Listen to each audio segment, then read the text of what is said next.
Chapter 18 of Frankenstein or the Modern Prometheus by Mary Shelley. Day after day, week after week, passed away on my return to Geneva, and I could not collect the courage to recommence my work. I feared the vengeance of the disappointed fiend, yet I was unable to overcome my repugnance to the task which was enjoined me. I found that I could not compose a female without again devoting several months to profound study and laborious disquisition. I had heard of some discoveries having been made by an English philosopher, the knowledge of which was material to my success, and I sometimes thought of obtaining my father's consent to visit England for this purpose, but I clung to every pretence of delay, and shrank from taking the first step in an undertaking whose immediate necessity began to appear less absolute to me. A change indeed had taken place in me. My health, which had hitherto declined, was now much restored, and my spirits, when unchecked by the memory of my unhappy promise, rose proportionably. My father saw this change with pleasure, and he turned his thoughts towards the best method of eradicating the remains of my melancholy, which every now and then would return by fits, and with a devouring blackness overcast the approaching sunshine. At these moments I took refuge in the most perfect solitude. I passed whole days on the lake alone in a little boat, watching the clouds and listening to the rippling of the waves, silent and listless. But the fresh air and bright sun seldom failed to restore me to some degree of composure, and on my return I met the salutations of my friends with a readier smile and a more cheerful heart. It was after my return from one of these rambles that my father, calling me aside, thus addressed me: "I am happy to remark, my dear son, that you have resumed your former pleasures and seem to be returning to yourself. And yet you are still unhappy and still avoid our society. For some time I was lost in conjecture as to the cause of this, but yesterday an idea struck me, and if it is well founded, I conjure you to avow it. Reserve on such a point would be not only useless, but draw down treble misery on us all." I trembled violently at his exordium, and my father continued: "I confess, my son, that I have always looked forward to your marriage with our dear Elizabeth, as the tie of our domestic comfort, and the stay of my declining years. You were attached to each other from your earliest infancy. You studied together, and appeared in dispositions and tastes entirely suited to one another. But so blind is the experience of man, that what I conceived to be the best assistance to my plan may have entirely destroyed it. You, perhaps, regard her as your sister, without any wish that she might become your wife. Nay, you may have met with another, whom you may love, and considering yourself as bound in honour to Elizabeth, this struggle may occasion the poignant misery which you appear to feel. My dear father, reassure yourself. I love my cousin tenderly and sincerely. I never saw any woman who excited, as Elizabeth does, my warmest admiration and affection. My future hopes and prospects are entirely bound up in the expectation of our union. The expression of your sentiments of this subject, my dear Victor, gives me more pleasure than I have for some time experienced. If you feel thus, we shall assuredly be happy, however present events may cast a gloom over us. But it is this gloom which appears to have taken so strong a hold of your mind that I wish to dissipate. Tell me, therefore, whether you object to an immediate solemnization of the marriage. We have been unfortunate, and recent events have drawn us from that everyday tranquillity befitting my years and infirmities. You are younger, yet I do not suppose, possessed as you are of competent fortune, that an early marriage would at all interfere with any future plans of honour and utility that you may have formed.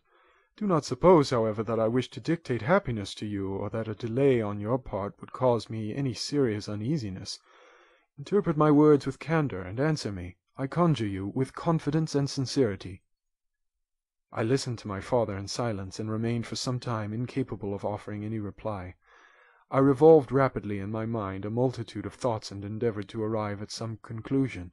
Alas! To me the idea of an immediate union with my Elizabeth was one of horror and dismay. I was bound by a solemn promise which I had not yet fulfilled, and dared not break, or if I did, what manifold miseries might not impend over me and my devoted family. Could I enter into a festival with this deadly weight yet hanging round my neck and bowing me to the ground? I must perform my engagement and let the monster depart with his mate before I allowed myself to enjoy the delight of a union from which I expected peace. I remembered also the necessity imposed upon me of either journeying to England or entering into a long correspondence with those philosophers of that country whose knowledge and discoveries were of indispensable use to me in my present undertaking. The latter method of obtaining the desired intelligence was dilatory and unsatisfactory. Besides, I had an insurmountable aversion to the idea of engaging myself in my loathsome task in my father's house, while in habits of familiar intercourse with those I loved. I knew that 1,000 fearful accidents might occur, the slightest of which could disclose a tale to thrill all connected with me with horror. I was aware also that I should often lose all self-command, all capacity of hiding the harrowing sensations that would possess me during the progress of my unearthly occupation. I must absent myself from all I loved while thus employed. Once commenced, it would quickly be achieved, and I might be restored to my family in peace and happiness.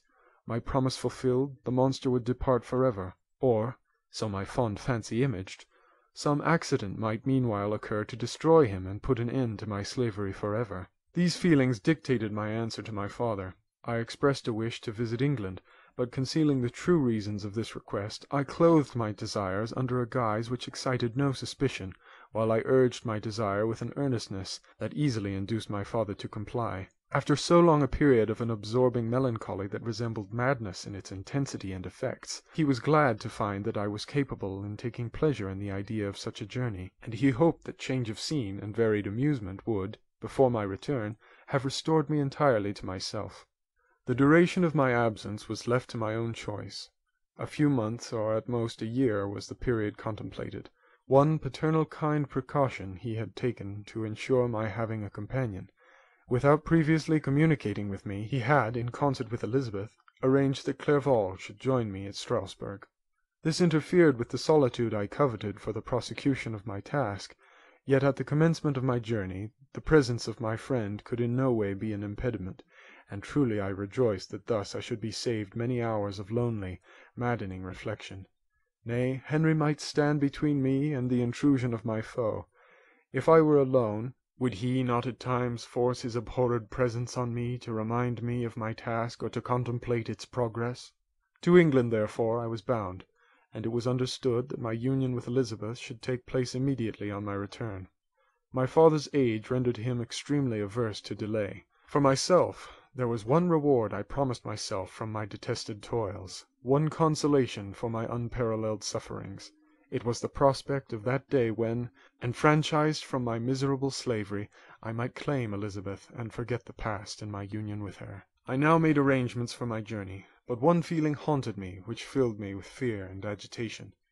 During my absence I should leave my friends unconscious of the existence of their enemy and unprotected from his attacks, exasperated as he might be by my departure. But he had promised to follow me wherever I might go, and would he not accompany me to England? This imagination was dreadful in itself, but soothing inasmuch as it supposed the safety of my friends.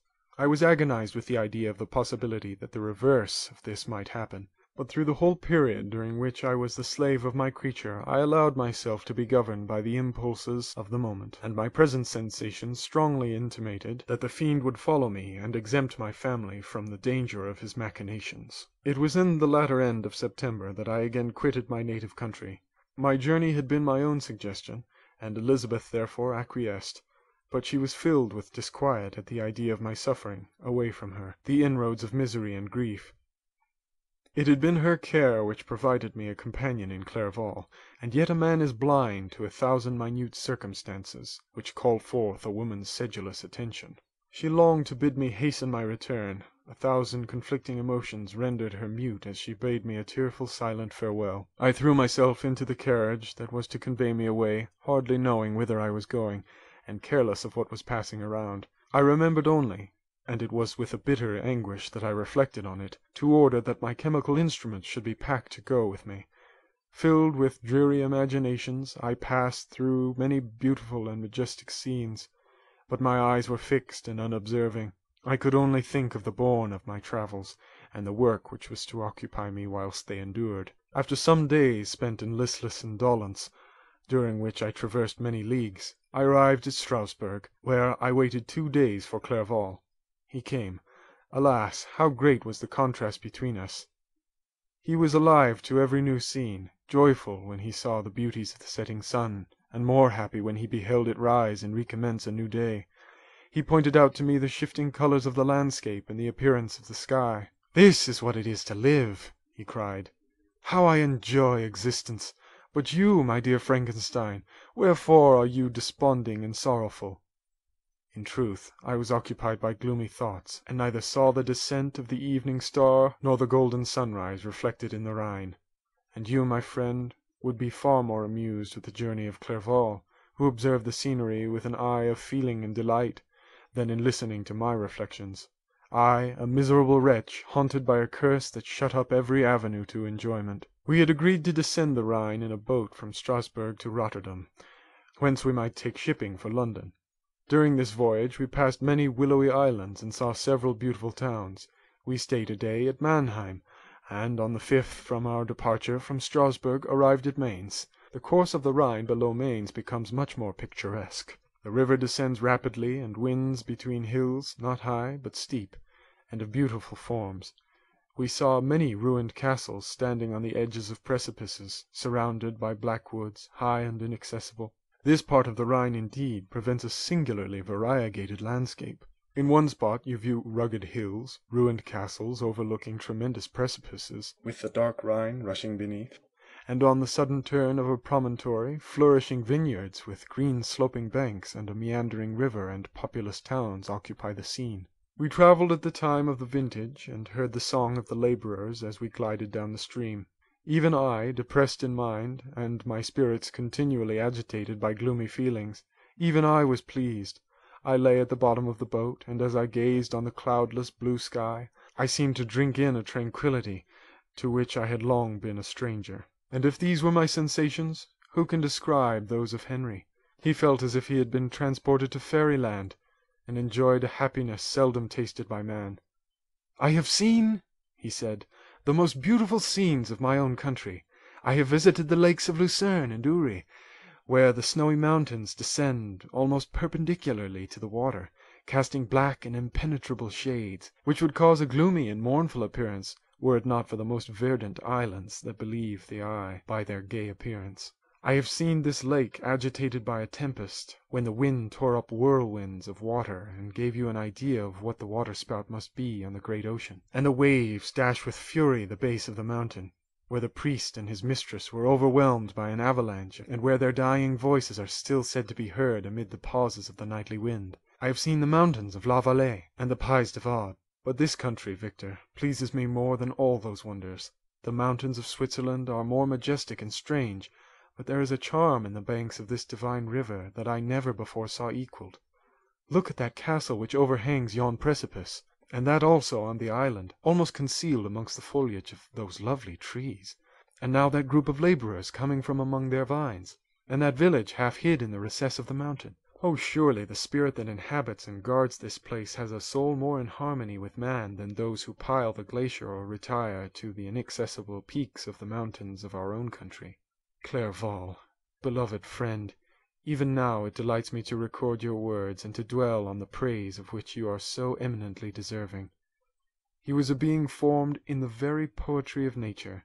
His wild and enthusiastic imagination was chastened by the sensibility of his heart. His soul overflowed with ardent affections, and his friendship was of that devoted and wondrous nature that the world-minded teach us to look for only in the imagination. But even human sympathies were not sufficient to satisfy his eager mind. The scenery of external nature, which others regard only with admiration, he loved with ardour. The sounding cataract haunted him like a passion, the tall rock, the mountain, and the deep and gloomy wood. Their colours and their forms were then to him an appetite, a feeling, and a love, that had no need of a remoter charm, by thought supplied or any interest, unborrowed from the eye. And where does he now exist? Is this gentle and lovely being lost forever? Has his mind, so replete with ideas, imaginations, fanciful and magnificent, which formed a world whose existence depended on the life of its creator, has this mind perished? Does it now only exist in my memory? No, it is not thus. Your form, so divinely wrought and beaming with beauty, has decayed, but your spirit still visits and consoles your unhappy friend. Pardon this gush of sorrow. These ineffectual words are but a slight tribute to the unexampled worth of Henry, but they soothe my heart.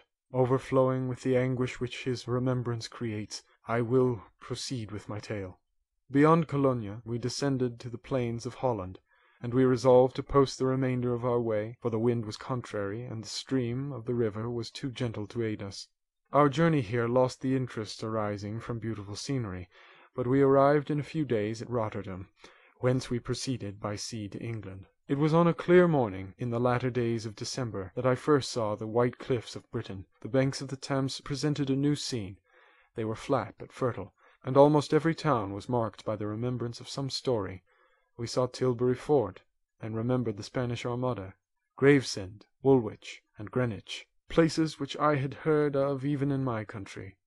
At length we saw the numerous steeples of London, St. Paul's towering above all, and the tower famed in English history. End of chapter 18.